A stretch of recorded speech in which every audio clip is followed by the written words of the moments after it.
Good morning, friends. Welcome to the second podcast on rural market strategies. I'm Sarabjit Singh Puri, and I am director and CEO of Fateh Rural Private Limited. We are into advertising services in rural India from the last more than 20 years.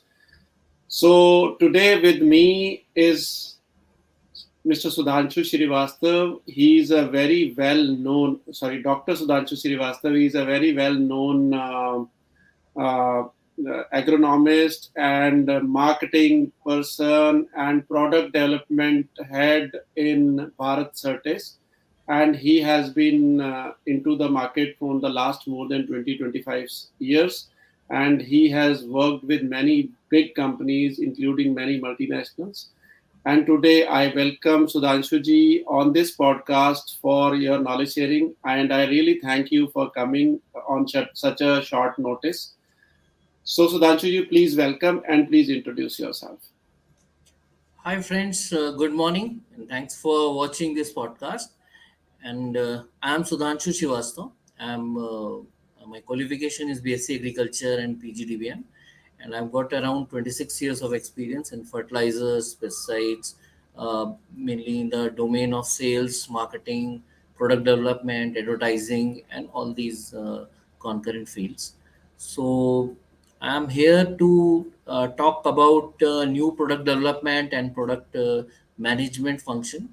So this is a brief on my career and my presentation. So, friends, what we are trying to do in these series of podcast is we are trying to share knowledge on different aspects of rural marketing and management, as well as big brands, as well as companies who have showcased their strength in the last many years. And rural is one of the most important parts of our economy. So that is why we have started this podcast. I would request all BSc Agri as well as rural management students as well to connect with this podcast and subscribe to this particular channel, because they will be listening and interacting with really the stalwarts of the industry in this particular channel. So I would request Sudhanshu ji to start with his presentation. Sudhanshu ji, please start. Thank you. Thanks, Sarajit ji. And first of all, kudos to the Fateh Rural team for your initiative. This is really something that is needed because we only learn from our seniors, and there is so much of resource available in the industry. So that is a very big, a very good initiative. So thanks to you. And now I'll start with my presentation. So my topic of the day is new product development and product management. I'm mainly referring to the agri input sector, although this will apply to other sectors also. So, uh, next slide. So, I'll start with the profile of my company, Bharat Certis Agriscience Limited. Just a brief profile of it. So Bharat Certis Agriscience Limited, earlier we were known as Bharat Insecticides Limited. We are a leading crop protection company in India, more than 45 years old. And we are now a group company of Mitsui and company. That's why our name has changed to Bharat Certis. Bharat Certis is present all over the country, and also it's an exporter. And Bharat is well known for our quality products, services to the Indian farmers. So the photograph here is of Mr. Kemhide Kondo, the managing director of Bharat Certis Agriscience Limited. Company overview: the company is based at Delhi at Wordmark 3. We are present all over the country, as the map shows. Businesses are manufacturing and distribution of AgChem formulations, contract manufacturing of formulations, and exports of formulation. We've got two factories, one at Bahadurgarh, Haryana, and second is at Kathua. So sales was around 380 million INR, 389 crores last year, and we've got 418 employees, overall supported by 250 to 450 more field workers. got a huge range of products and customers. We are present all. Our vision and mission, vision is to bring smiles with agriculture, and mission is to be an innovative platform to deliver solutions for sustainable farming.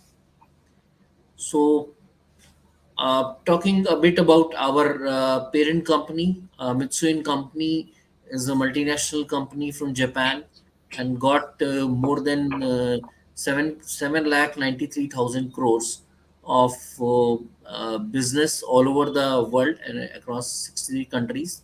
As globally, it's working in many sectors. I think as they say, other than nuclear power and terrorism, they are everywhere.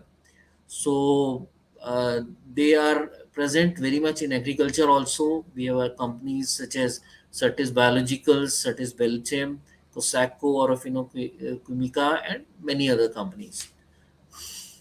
As I said, they are present through all over the globe. So this is the overview of the footprint of the company. We are also part owned by Nippon Soda Company Limited. It's a Japanese-based R&D company. It's one of the very old investments in India, and these innovations are coming to Bharat also now. So be on the lookout on the news from the Bharat Certis desk in future also.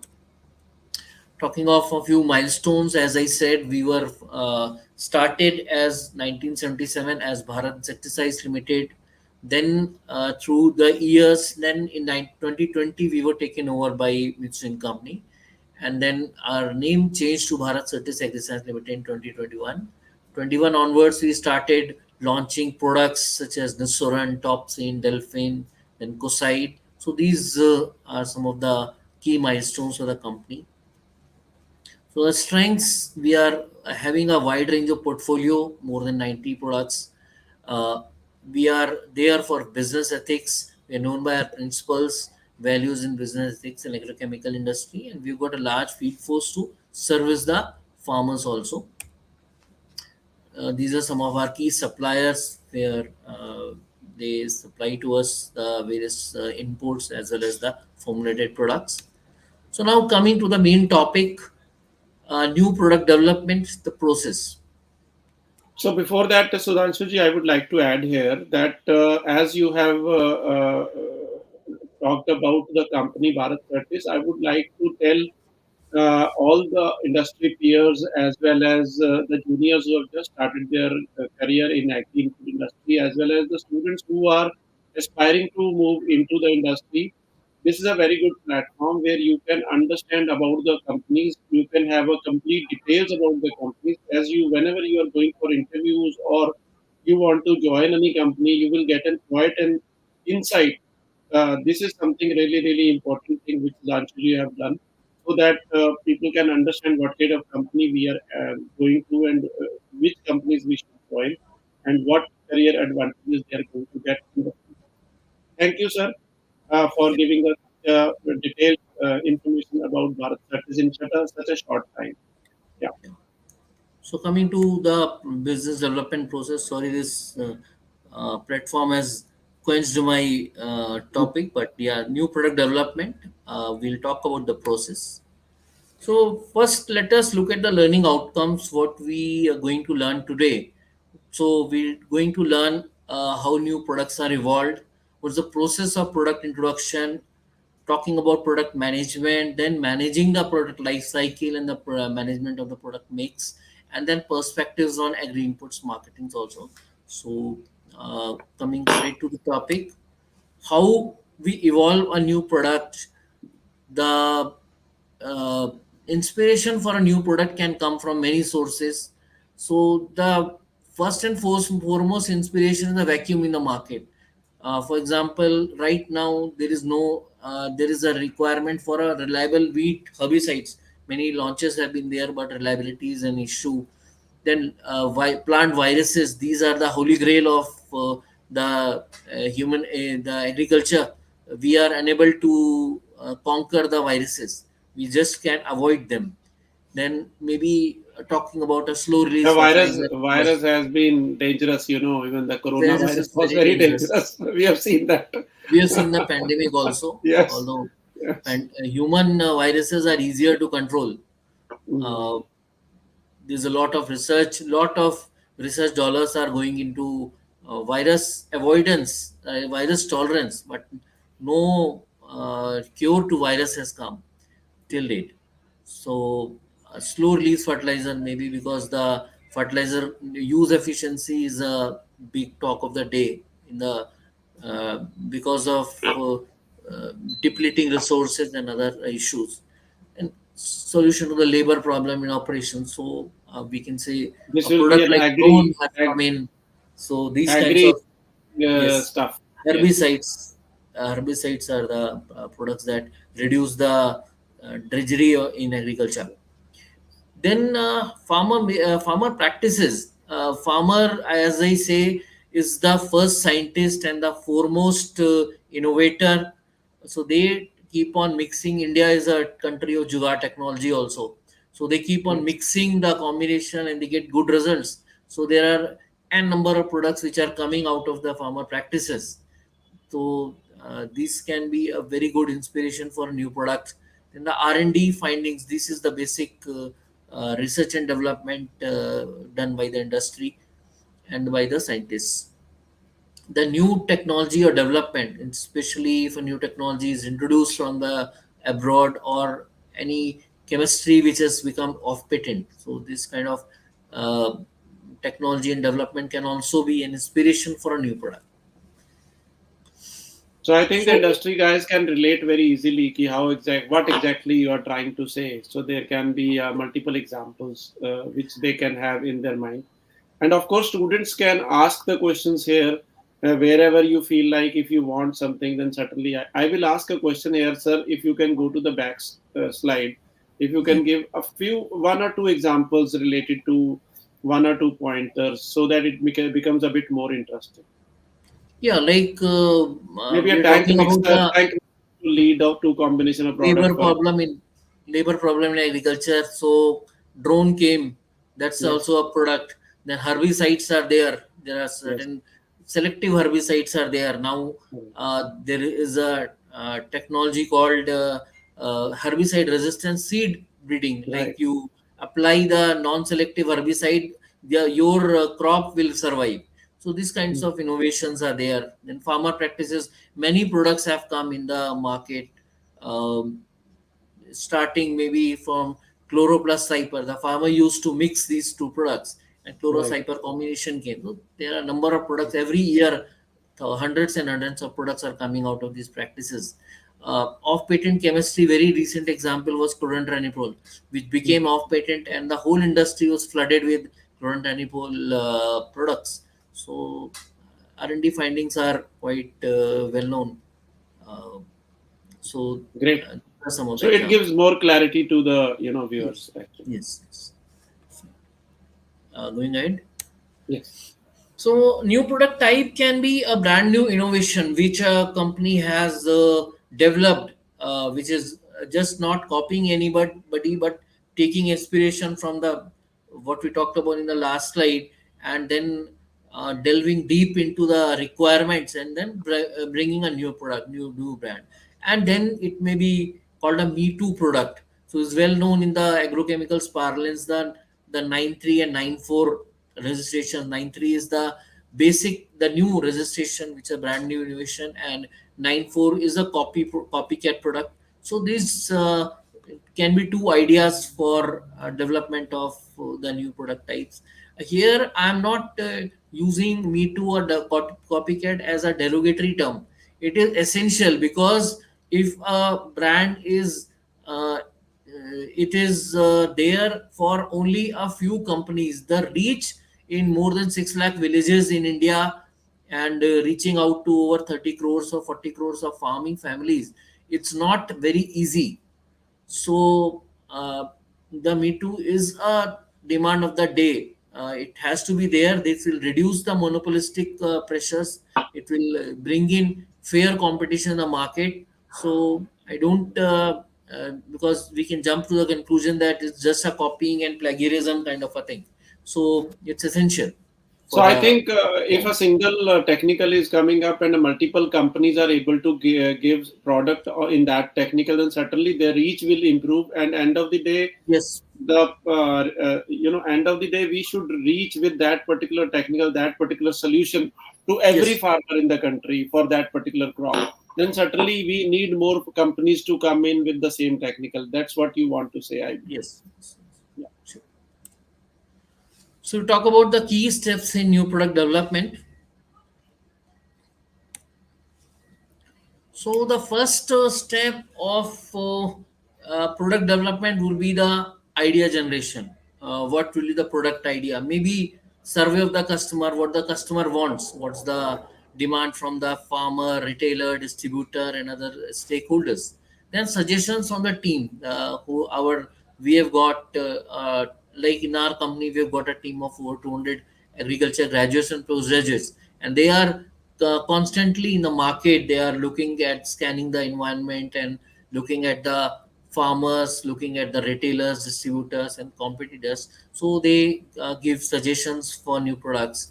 Then management ideation session. Then we sit down with the management, the senior management, product management team. They also have got some ideas which can be distilled down to the new product introduction, and there can be other sources of Yeah, I believe there is one more point which is left behind is the problem of the customers rather, where the yes. yeah, That is what we talked about, the vacuum in the market.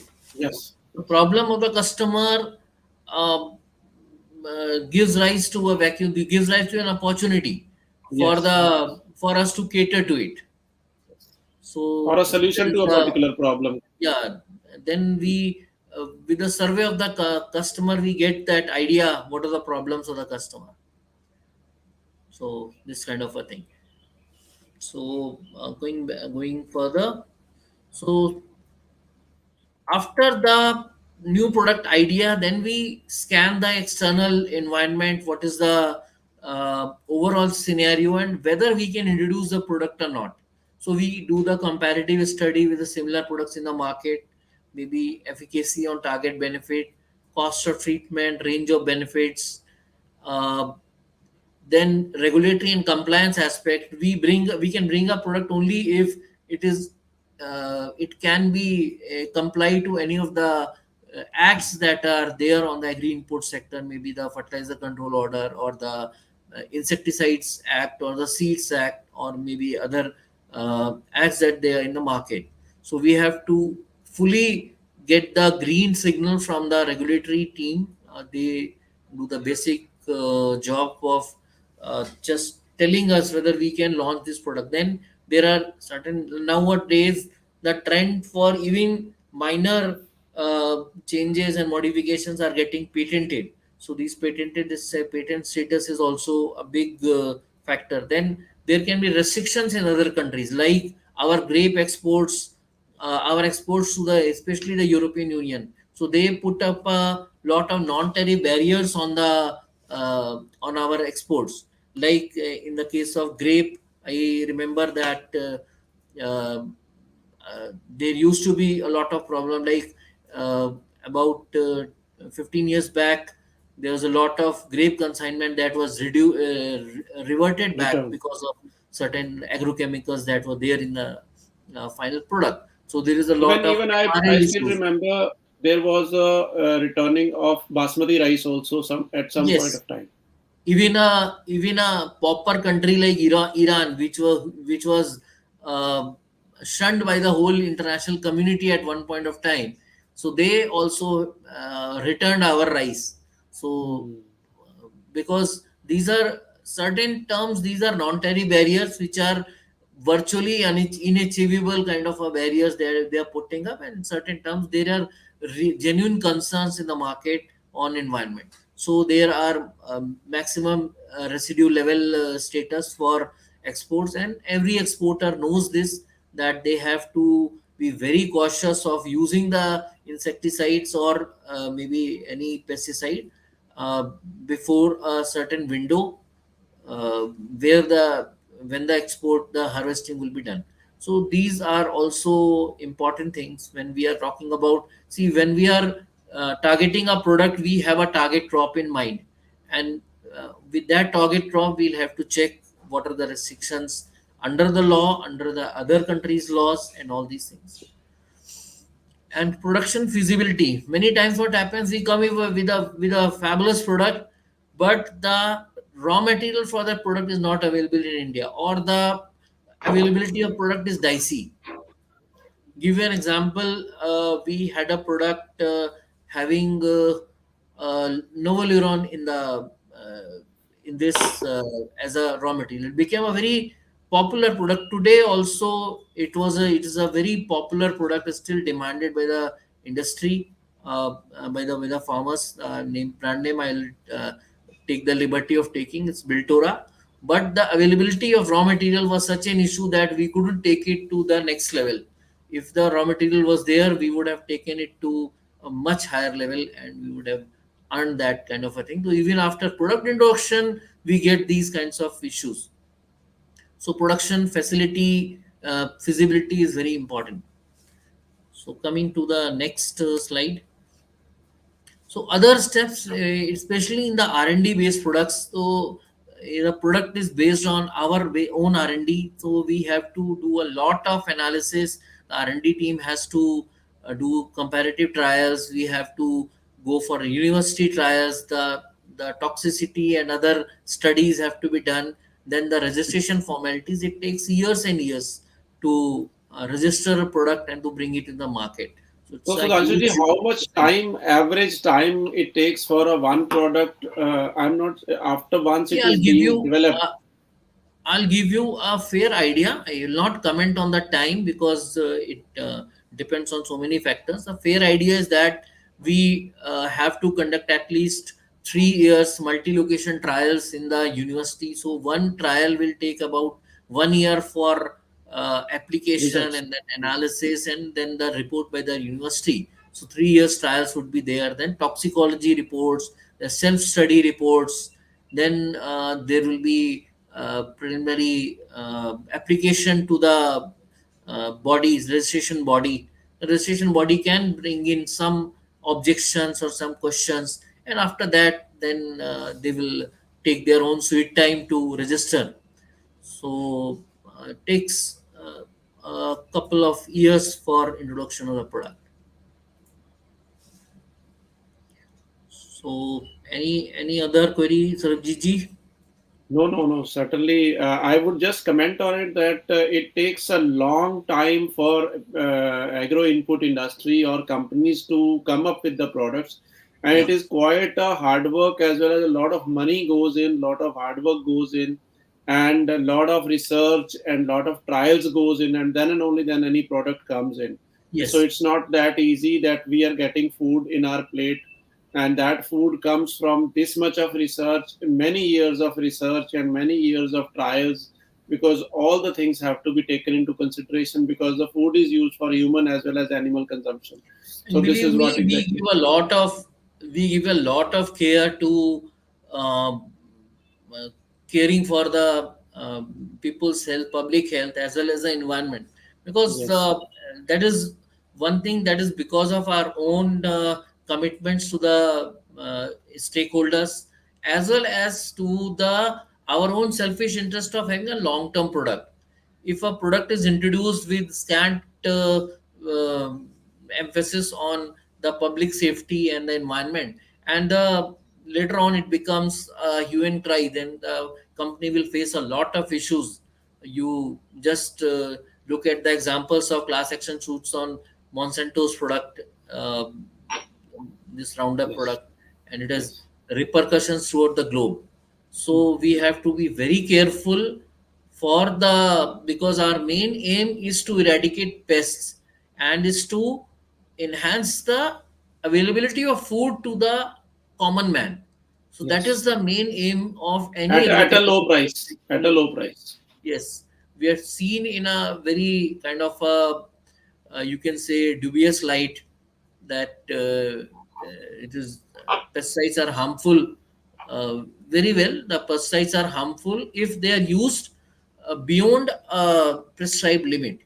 So if they are used within the limits, within the time period, in every pesticide, every product, we write that this is the post-harvest, pre-harvest period. That is the, if the pesticide is applied, then maybe for 20 days you cannot harvest the product. So these kinds of uh, safeguards are put into the place.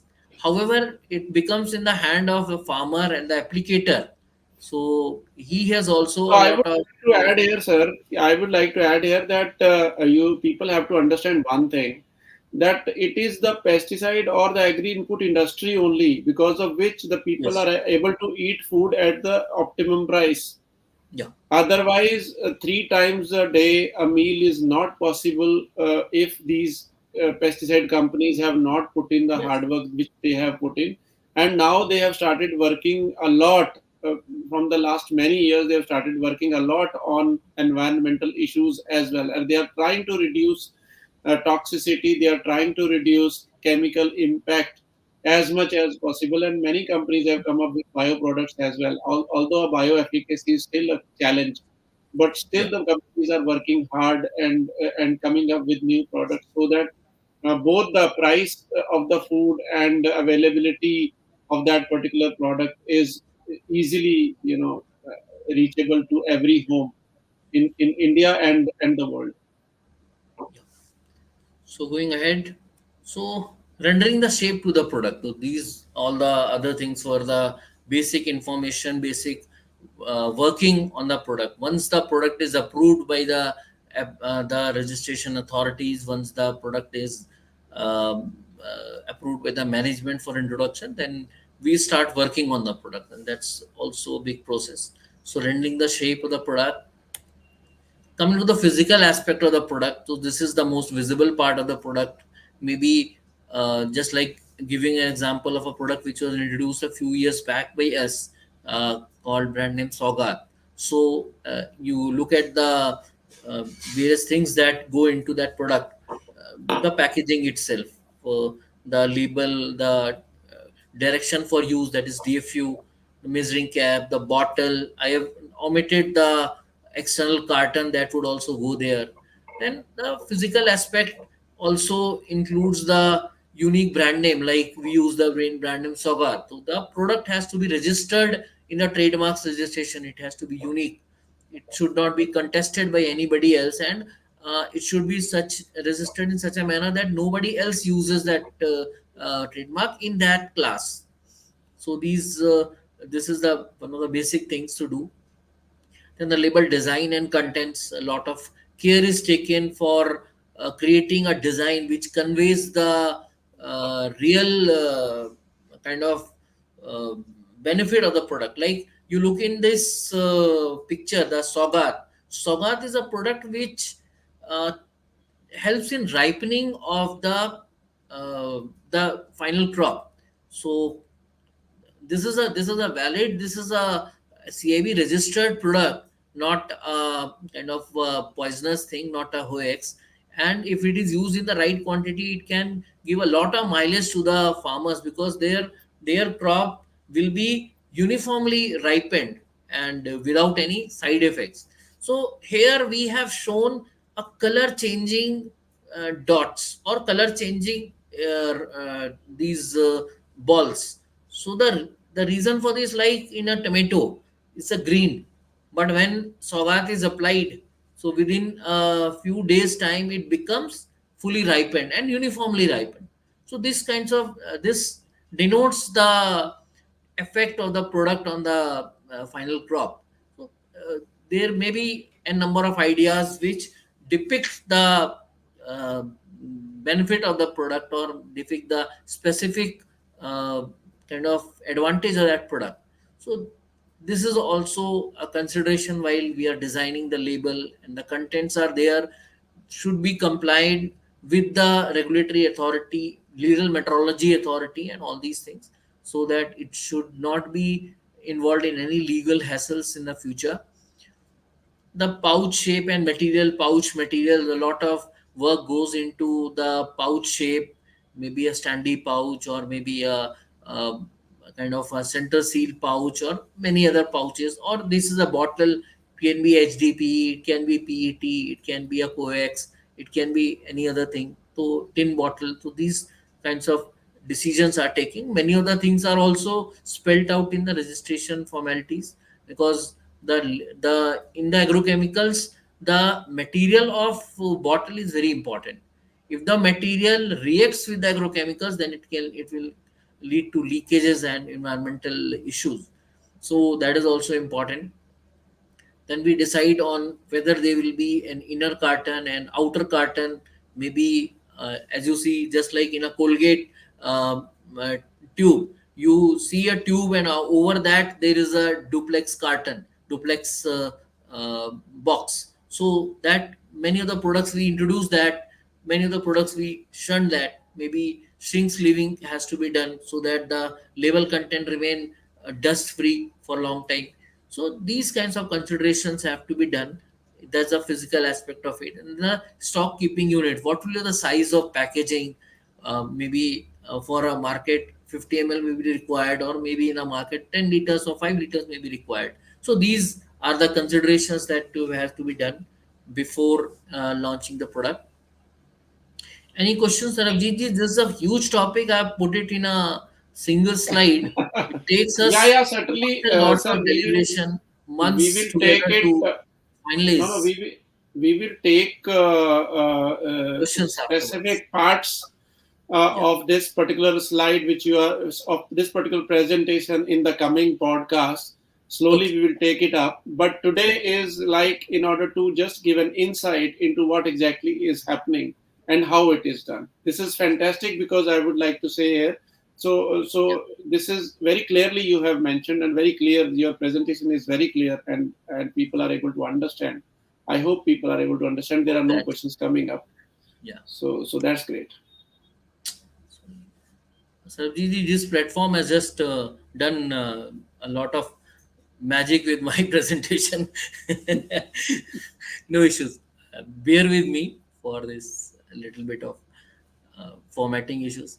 So then we come to the cost aspect, commercial aspects. Commercial aspect maybe the cost element. What is the, based on the product raw materials, how you manufacture it, how, what are the other things that you in addition to raw materials, there may be so many other things that would be involved. Adjuvants would be there, filler material would be there, maybe alcohol would be there in any product, maybe water would be there. So these are the so many things that are used for finally producing that product, the formulation that we say. So these, all the costs are taken, ex factory costs are taken on the basis of cost sheet. Then we calculate the marketing administrative expenses. Then we come to the net realized value, or NRV. Some people called it the rock bottom price also, which is the basic price. Below that the company will not sell. So this is the cost element. Then we come to the pricing element. Based on the cost, we set up the prices. What will be the distributor billing price, the MRP, what will be the GST applicable. That information again comes from our finance team. Then the trade scheme, what we will be giving. Then any staff scheme or incentives would be there. So these are the pricing element that we take So, care. sir, here I would like to ask you a question. What kind of trade schemes are there so that the people who do not know about trade schemes, how they are made, and what type of trade schemes are there? Can you please elaborate a bit? Yeah, actually, based trade scheme may be based on product purchase, based on the The volume, quantity. based on Quantity. the timing of the product purchase. Maybe the placement schemes would be there, because you know these agrochemicals are produced throughout the year, but they are used at a in a very small window. So there may be a placement scheme. There may be a you can say incentive to uh, store the product on the company's behalf. There can be maybe a foreign trip, or maybe a big gift to the farm, to the traders and all. So these all things are coming under the trade schemes. So there is a price difference between the billing price and the net realized value. So between that, the trade schemes are announced generally. And what is this staff scheme which you are We give an talking about? incentive to the staff also to achieve uh, the objectives. maybe certain incentives to them, certain awards are given to instill the So competition and all. is Um, this staff scheme based on liquidation or on just putting up to the trade level there are only? many factors. There are many factors. Depends upon the company to company, product to product. There are many factors are there. Yes, liquidation is a big criteria for that. No issues. Yeah, because the staff, not only our company staff, the field staff also comes into that. So there, the liquidation becomes even a more Important. important factors. Then coming to the business policy, the sales policy, and the credit policy, maybe what will be the overall dealing of the company with the distributors. Although this policy is there for the whole product range, not for a single product, but certain aspects may be there for a specific product. So these kind of policies are finalized. How much credit period you will be giving? Would there be a cash discount? How much cash discount would be there? Then, in addition to the trade scheme, would there be any incentive for maybe club distributors, maybe uh, distributor who are selling, who are having a turnover of more than X amount? So they will be given some club benefits other than the regular trade schemes and all. There are so many other factors. What is the return policy? What will be the maybe if there is a leakage, if there is any issue, if there is a complaint, what will be the policy of the company? There are so many factors. There's a booklet that we issue, every company issues to the uh, to their distributors for the year, and keeps on renewing it. But maybe I've written this as this sales policy is not for single product, as I said, but yes, for certain products, it can be customization of the sales policy. So that's why I included this. So going further, so now this is, as I say in the operational management terms, the grand chart. It is a final uh, kind of a blueprint of when you will be launching the product and what are the major steps, what all the steps that we are talking about. I have taken an example of a product. I'll give you this background. This product is uh, a product, the technical is coming from one company, the tolling is being done by another company, and we'll be selling the product. So there are so many processes that are involved. So suppose the this in the, you can see the fourth point, endorsement of BC in source company's license and endorsement. Yeah, in this, the whole system from the week 5 to week 11, if this is not done, we'll not be able to do any marketing or launch of the product. So this is the, you can say, the weakest link in the chain. So these steps are taken care of, and there can be some parallel steps which uh, take care of the whole operational chain. So this leads to the whole launch of the product. Say in this case, the launch is after the 12 weeks of various operations are being done. Now I have touched upon the aspects of product introduction. Now I will talk about the product management aspects. So in the product management, we talked about sales budgeting. There's a month-wise, geography-wise, a salesperson-wise, say sales budgeting is done. Production planning, based on the sales budgeting, then placement of the product, and demand generation activities, it's the marketing activities that are conducted. So these are some of the product management aspects that we take care. Then the coming to the details of marketing activities, product training, collaterals, that is the point of purchase item. I'll show you some of the details on these things. Collaterals, which are being used for promoting the product at various aspects. Then product launch, when we'll be launching the product, what will be the steps there? Above the line or below the line activities. Above the line activities means something like advertisement or campaigning, and below the line activities maybe the whatever we are uh, talking to the distributors, to the farmers, conducting small meetings, and all these things come in the below the line activities. Then the placement of the product, merchandising of the product.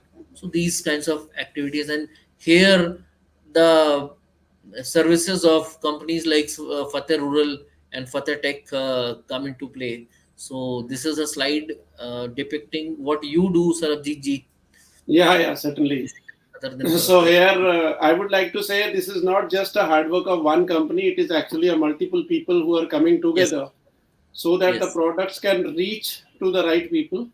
And yeah, secondly, the it is not about only advertising. It is yes. basically it is about education, Hmm. educating the farmer about the product and how to use it. So Yeah, I normally call it as agri input industry. There is no advertising. It is yeah, all education. yes, that is true. I would like to add that advertising is many times education only. Most of the times in agri input industry specifically. Yes, It may be an advertising for maybe a car or something most of the time, but here in this particular aspect, because it is a technical products and they are yes, used commercially by the farmers, yeah. so they need to be educated well, and these products are very have to be used very carefully. Hmm. So this is Yes, that is also true. another factor. That's why the aspect of product training comes into it. The whole Yes, chain has to be trained. yes.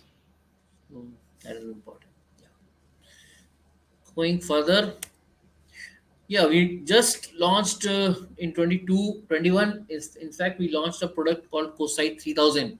It's our proprietary product. So I'll just show you the collaterals, that are the various physical aspects which you promote the product, maybe the leaflet, banners, maybe dangler which are going in the shop just to look at the those kinds of danglers, then maybe keychains, balloon, so many other things are used for the product launch. So these are some of the things that are used to talk about the product, or used to uh, inform about the product to the various stakeholders, the farmers, distributors, and others. So here So we have added yeah, Sudhanshuji, we have added one more aspect here. We have started another channel on YouTube, which is a Kisan Samadhan channel.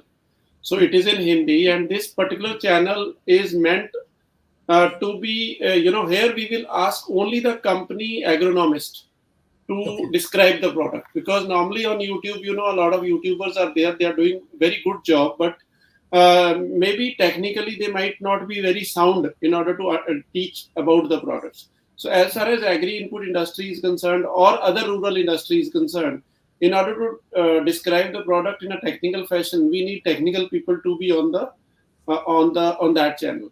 So yeah, today at 4 p.m. there is a special live session in Hindi for farmers by Nagarjuna uh, today only. So on Kisan Samadhan channel. So this is also happening.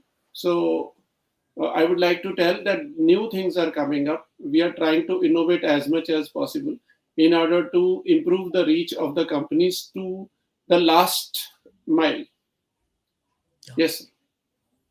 sure.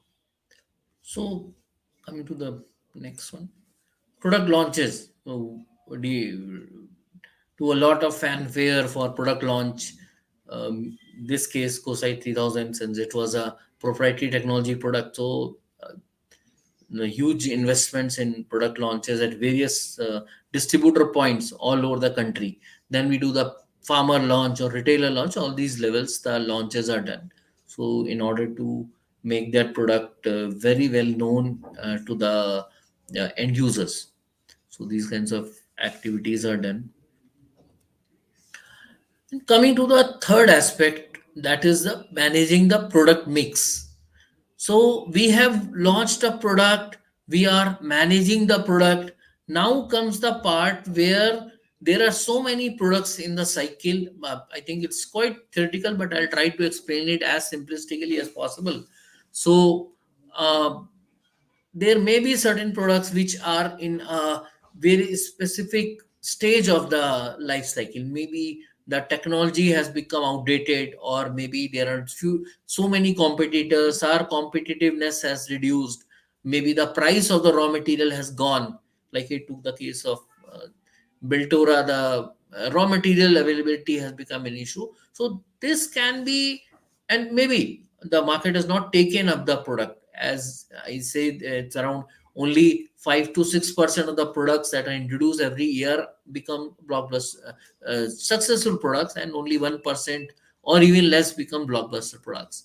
So here the products which are not performing well, maybe having certain criteria for that, so we uh, take that out from the from the product mix.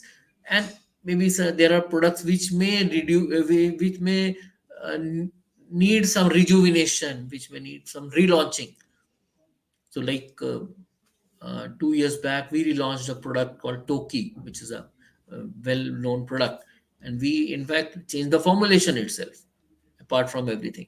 So maybe it gave a new lease of life to the product, and the sales increased by around 40% in the first year itself. So that way we have to judge what kind of product is there. Maybe certain products in the time of introduction, there are question mark products where we don't know where it will become go, whether it will become a star product or a cash cow or a dog product. Then then there may be a product which is a star product, which has got huge sales also, and gives a lot of uh, gross margin also to the company, and company uh, does everything in its might to keep that product and to grow the product volume. Then there's a cash cow product which are giving good volume to the company, which doesn't need much of a company resources. And maybe a cash cow, if it is handled well, may remain a cash cow for number of years, or it may become a dog. Like dog product means which you don't give a lot of uh, um, emphasis on. It doesn't command a market share, it goes out of the window. So we have to manage these things. Like I said, in the third quadrant, you'll look at the rejuvenation of the product. So maybe rejuvenation, maybe phasing out, maybe bringing a new product which is better technology. Like for example, EC product, EC technology, emulsifiable commerce, maybe the concentrate may be there, and it may be replaced by a CS technology or SC technology, or formulation innovations in there. So these are some of the interventions that we keep on doing. Annual Yeah, yeah. Ganesh exercise. Saini says high market growth and high market share is called a star product. Yes, of course, Ganesh. Yes. Yes. Absolutely right. Yeah. So now coming to the fourth aspect, I took it up uh, for giving a perspective on the agri inputs industry to mainly the budding managers, maybe the students and all. Others are knowing these things, or maybe all the professionals in the industry are knowing. But I give you a perspective of the agri inputs market. So there are a number of challenges also in agri inputs marketing, like the regulatory challenges are there. There are a number of regulatory bodies, even the regulatory bodies at the central level and the state level are there. So there is no clarity, there is no even acceptance of the what is being directed at the state central level to the state level. Sometimes in certain states, there may be one authority that will give you a license for the all the districts. In other states, you will have to take license in every district. So there's a lack of, just there's a lot of disparities in the system, which affect a lot of business also. Then the public opinion on chemical inputs. I took a few minutes to talk about this earlier also, and it's a topic which is very close to every agri inputs professional's heart. Because the public opinion, when you go out in the field, you talk to other people in the society, we are not looked upon as a respectable business. This is a very wrong notion. There's a lot of you can say, activism on use of insecticides. I remember there was a popular television program where a very renowned actor did a full hour program to just lambast the industry. So And which these is are not correct actually. They not people have correct. to understand Not one thing. correct. It is not correct. No, no, no. This is something See, really. actually, Hmm. at the end of the day, most of the products that we are selling are poison. Period. But after that, these are poisons not for us. These are poisons for the for the bugs that are just killing our crops. I give you two examples. There was in the 1600s there was a late blight. Late blight is quite very common pest of potato. So there was a late blight mm, this pandemic in Ireland, in Europe, and because of that the whole potato crop was wiped off. So that led to widespread famine, so many deaths, as well as widespread migration of Irish people throughout the country. So in Bengal famine was because of late blight of because of bacterial leaf blight of paddy. So we could have controlled it with the proper interventions. So there's so many examples. You look at the economy of Sri Lanka; it took a huge dip just because they Yes. just Yes. uh, without any consideration to the food security, they just announced that we'll go for organic. So it's good. It's good to hear. It's quite fashionable to talk about that. But when we have to take care of the many 8 billion of the uh, World's global population. populace, we'll have to take a very valid, sustainable decision. Yes, that's said and done. Uh, Improper use and careless use of these products are very dangerous to the public health. And as a member of the agrochemical society and the agrochemicals agri inputs society, it's our august duty, it's our prime duty to train the farmers for judicious and good use of these products. Not only agrochemicals, in talking about, say, the fertilizers. I see in Punjab they use 5 or 6 times they use urea. In potato they use uh, 3 times to 4 times the recommended quantity of DAP. So this is we'll have to train the farmers, because in India, unfortunately, there is no professional grower. They are just farmers who have learned from their fathers and forefathers. So it's But I would very like to important for add us here, to Sudhanshu, train them. the Yeah. point here is कि average usage of insecticide and herbicides and fungicides per acre in all the Western countries is much higher than what is used in India. Yes. So it is not like that we are using too high pesticide or fungicides. It is not. It is not like that. And secondly, I will give one more example. There was when the BT cotton came in. Yes. So there was a lot of hue and cry by many NGOs who said this will do this, this will do that. But Mhm. many farmers, I was in that meeting. In that meeting, the farmers just stood up and said, "We were dying, and our crop was dying, and we were not able to control this bollworm.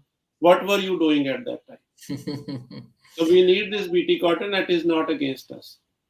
Just look at what the this glyphosate tolerant cotton varieties have come. Yes. They were not allowed.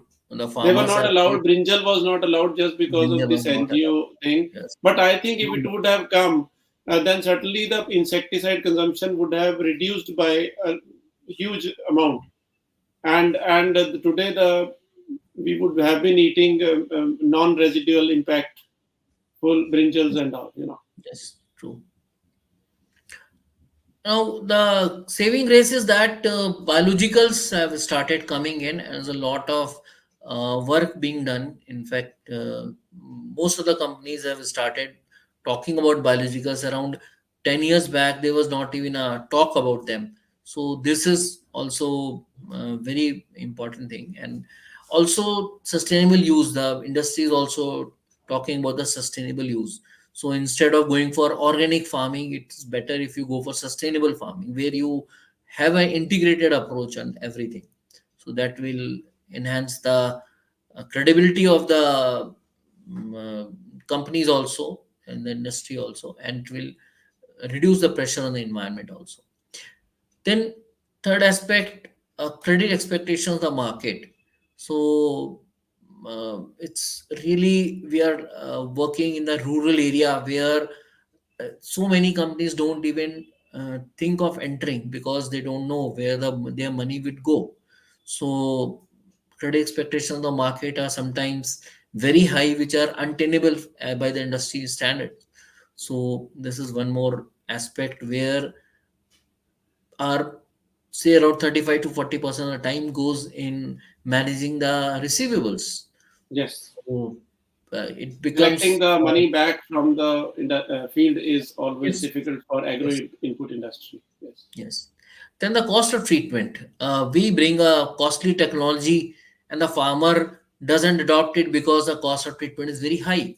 So when the product is introduced, many times it happens that even the product is introduced from other countries. There the per acre cost of treatment of any product maybe say $10.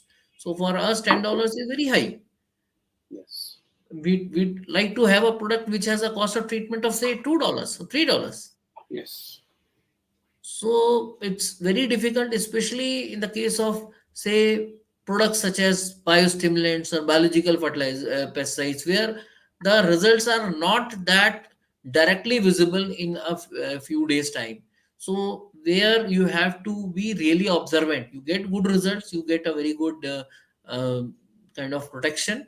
But there the farmer will not use a lot of costly product, because they just want to see the product kill the insect right away. So the cost of treatment is also very important for Indian market. We have to cater to these things, especially in the We are seasonal at crop, in the field crop. Sudhanshuji, we are Even at the 57 vegetables, the minutes now. trends are changing. Then seasonal variations and crop profitability. Seasonal variations, we all are looking at quite a truant monsoon this year also. And the crop profitability, yes, like we looked at a tomato or onion about 5 months back. So the farmers were just dumping their produce on the road. So if the crop profitability is not there, then who will use your agri input? Who will use your costly seed or fertilizer or pesticide? So this becomes a huge challenge, because the crop profitability varies because of say ad hoc policies of government, or maybe because of the time to time the gluts are there. The many factors are there for these things. So these are also challenges. Like this table I'm showing here, in this there are three types of laws which are uh, there for a number of products. So if a new person has come, to he will be at a loss of where this product will apply. So these kinds of things are also important to take care. So I think I'll come to the questions now. Yeah, certainly. But I think we have already taken up all the questions which you have in the session itself. So, Okay. but still, if anybody is having any question, please ask so that we can immediately take up the things. Yeah, Sudhanshuji, it was a fantastic session, I would say, and it was quite Thank you. detailed. And you have really digged in the complete cycle of a product in a way. It is just not about product; it is about the complete system of the company. Yeah. Because end of the day, company is basically the product range only. End of the day. Yes. Yes. So how to handle that product, and then how to handle that complete range of products. And I know many companies, including your company, who is having more than 100 products with you. I think there are no more questions coming up. So we can, yeah, thank you very much. We can actually end up the session. So, in the concluding remark, I would like to say that for any product to be delivered by any company, either successful or not successful, they have to put in a lot of money, many years of hard work, and lot of advertising campaigns, lot of team efforts, and many things come in, which at end of the day is a huge cost to the company. And this is all done in order to reduce. And because of these particular things, we have been able to reduce the cost of the food, and we have been able to produce the food so that the people can eat all the three minimum 3 meals a day, or maybe pakoras and all that extra, many snacks extra. So in a way, this is what exactly it is. So thank you, Sudhanshu ji, for coming here and sharing your knowledge of around 20-25 years of your experience. Thank you very much. Huge work being done by you. Kudos to the whole Fatah team, and we look forward to keep on participating and Sure, sir. looking forward to your next podcasts. Sure, sir. The next podcast Thanks. will be a very fantastic person is coming up. So get ready, guys, who is Yeah. having more experience than I think 30 years. So a very senior guy is coming up in the next session. I will not disclose the name now, but We I look will forward. certainly put it in the social media and all. Thank you very much for being there. Thank you.